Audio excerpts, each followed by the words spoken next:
Здравейте и добре дошли в канала с Исус е живот. Знам, че от доста време не е имало видео, сигурно 5-6 седмици. Затова подновявам клипчетата. Днес е понеделник, събота пак ще има видео. И ще си подновиме графика всяка събота. Избрал съм една тема, която ще говорим за 12-те израелски племена на Яков. Така. Нека да започваме.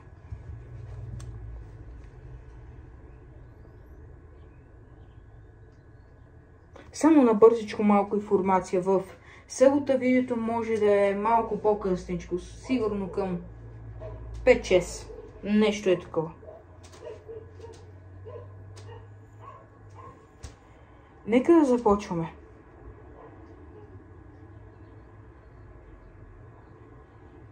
Първият син на Яков се казва Ровим. Кой е Ровим в Библията? Стария завет, Битие. Ровим е първородният син на Яков, който му дава специална стойност. Специален статут, извинявам се. Значи, Яков беше измамник. Така му означаваше името. После Бог му промени името на Израел. Хора, Бог от измамник може да направи пастор. Бог от измамник може да направи хвалител. Бог от измамник може да направи много неща. Може да има нов начало в Господа от измамник. Може да станеш поклонник на Господа.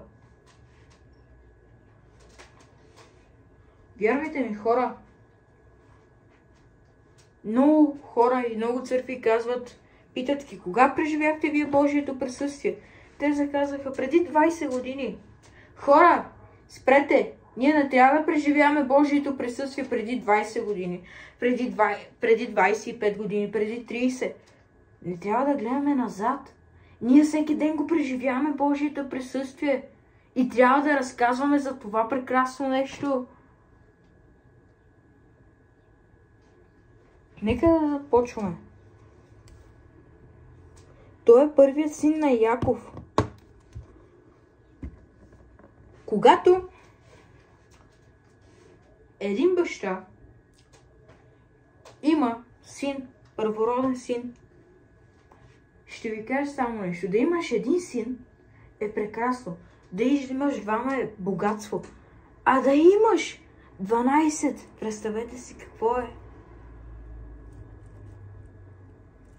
Да имаш първ син, това е много богато. Това е прекрасно. Това е много хубаво. Но в днешно време наследството, което оставяте на нас децата, са коли, имоти, къщи, апартаменти. Ти това му оставиш. А защо не му оставиш Бог? Остави ми като наследство Бог. Примера. Нека да види този пример от тебе. За да може той да се потопи в това Божие присъствие. За да може и твоя син един ден да знаеш, че е добре. За да може да знаеш, че не е наркоман. Това е. Трябва да оставите на вашите деца Бог. Бог трябва да оставите, за да може да й бъде добре. За да могат да се радват в присъствието на Господа. Хора, време е да дадете на вашите деца Господа и на вас трябва да го дадете. Но ако вие нямате Господа, вярвайте ми, че децата, те ще виждат този пример от вас. Ти не мога да казваш на твоето дете, че ако ти си наркоман и той да не е наркоман. Какъвто е бащата, такъв и сина. Ти като му казваш не кради, а ти крадеш. Затова се обърнете към Бог. Време е, хора. Времената стават много усилени. Името му означава, виж, сине. Въпреки това Ровим уби пророчеството си, ако ви кажа. Преспа с наложниците на баща си. Това се пише в Битие 35:22. Преспа с наложниците на баща си. Наложницата на баща си. Преспа една от слугите му. И той отнема това пророчество, защото той огорчил съвестта му. Огорчил го е с това нещо, където го е направил. Въпреки, че той има първия син.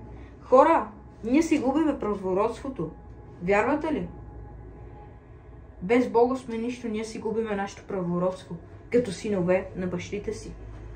Защото син, баща не може да се покорява на син. Син трябва да се покорява на баща. Писано е в Божието Слово. Казва се, че в Адама всички ще умират, но в Христа всички ще възкръсват.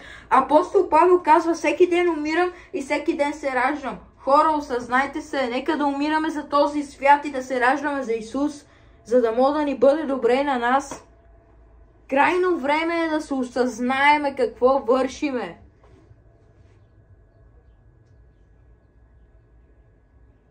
На Господ милостта е безкрайна. Да, Господ има милост. Но повярвайте ми, и Бог има гняв. И Бог има гняв. И некой ден Неговата милост ще свърши. Затова, хора, обърнете лицата си към Него. Обърнете посоката си към Него, за да може Той да бъде във вашето семейство. Няма нищо по-хубаво от това да виждаш дечицата си в църквата, като баща. Трябва да се осъзнаеме, защото Ровим изгуби пророчеството си, защото преспа с наложницата на баща си. Това е грях.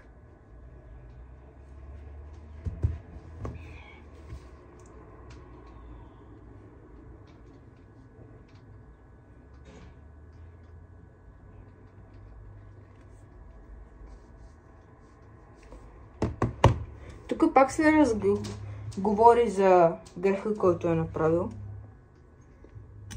Първа точка, Ровим. Битие 49:3, четеме до 4 стих. Ровиме, ти си първият ми син. Имаше сила и чест, но загуби уважението си. Ти имаше сила и чест. Ти, ако искаше, можеше да не го направиш този грях. И за какво го правиме? За 5 минути удоволствие. Хора, трябва да се осъзнаем вече какво вършиме. Всеки втори вече у квартала е наркоман. Всеки иска да е най-големият тарикат в квартала. Всеки иска да се покаже кой е. Всеки втори вече в квартала иска да е най-големият тарикат, иска да се докаже кой е.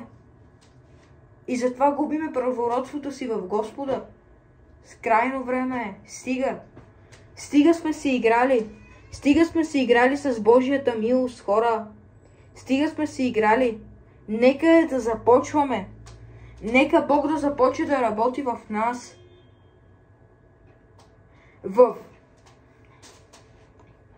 В Исаия 9:6 се казва, че името му ще бъде чудесен съветник, Бог могъщ, Отец на вечността, княз на мира.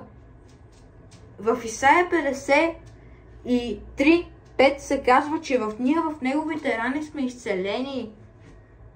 Ние в неговите рани имаме изцеление. Хора, време е да се обърнем към Исус. Това ли е нашето спасение? Дори да имаш целия свят, както тук се пише, Бог ни нарича глупци. Казва ни, дори да имаш целия свят, но каква полза, ако изгубиш душата си, глупецъл? Какво те ползва, ако изгубиш душата си, глупецъл ни нарича? Бог ни нарича глупци, защото ние не знаем какво вършим. Защото Бог като беше на кръста и каже: Отче, прости, те не знаят какво вършат. Той казва, че само от сянката му се изцеляваха. Виждате ли колко силен Бог имаме? Отец на вечността е Той, княз на мира, и името му ще бъде чудесен съветник. Когато нямаме, когато сме изпаднали в проблеми, в хаос, името му ще бъде чудесен съветник. Той ще бъде до нас. Нека да продължим натам.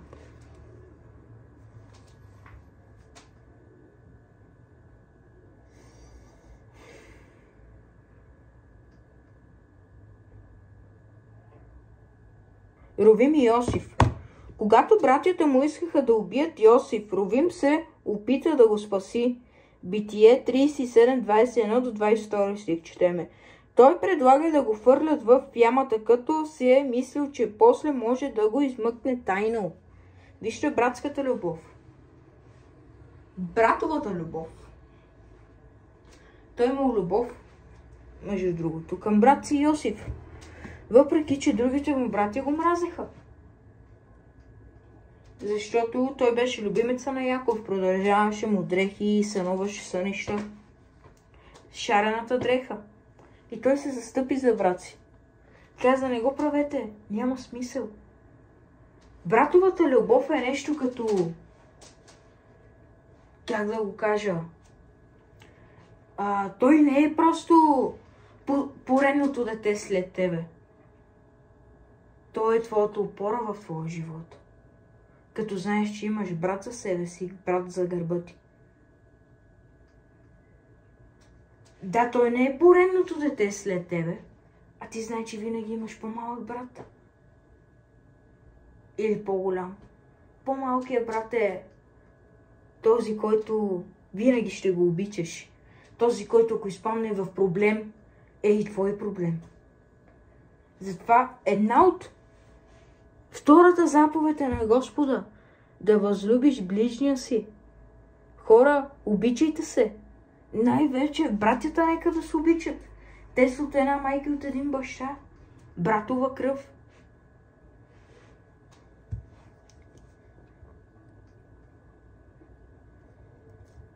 Един момент.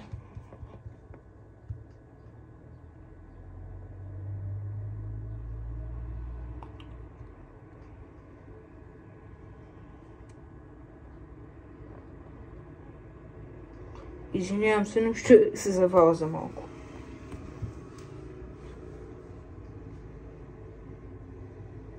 Основни моменти от живота му на Ровим. Едно раждане.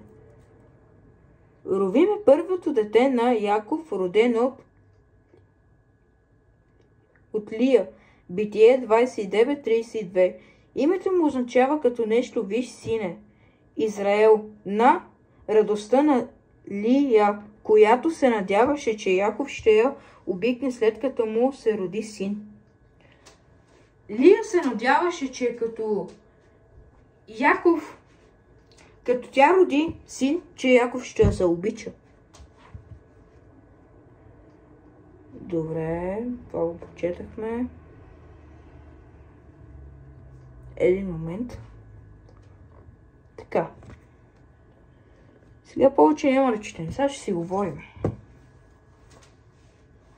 Ровим се роди.